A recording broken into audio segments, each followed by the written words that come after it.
وأوصي نفسي وأوصيكم بأن نعلم مكانة العلماء ومنزلتهم عند الله.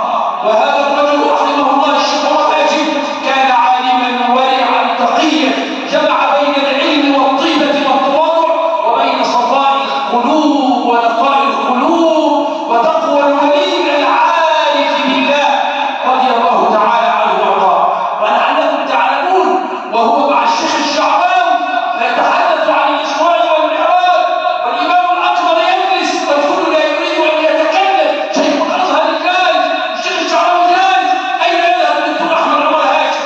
وإذا بالشيخ الشعراوي يطلب منه الكلمة بل يصر ويلح فيعتذر سيدنا الشيخ عمر هاشم فيقول له الشيخ الشعراوي ما تضلوش علينا يا هاشم، ما تبخلوش علينا، اتكلم يا هاشم، اتكلموا يا هاشم.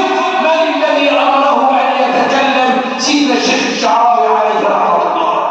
ولعلكم سمعتم وهو يجلس على هذا الكرسي لما بعد صلاة الجمعة عملنا أسئلة وكلمناه وقلنا له كلمنا عن الشيخ الشعراوي أيام الولية المجنونة اسمها إيه؟ شهر الإسلام أحسن من الكرامات كانت بتتكلم على سيدنا الشعراوي وبتنقد في سيدنا الشعراوي، فقلنا له قل لنا نفحات قاعد يشرح لنا على صلاة سيدنا الشعراوي ونفحاته.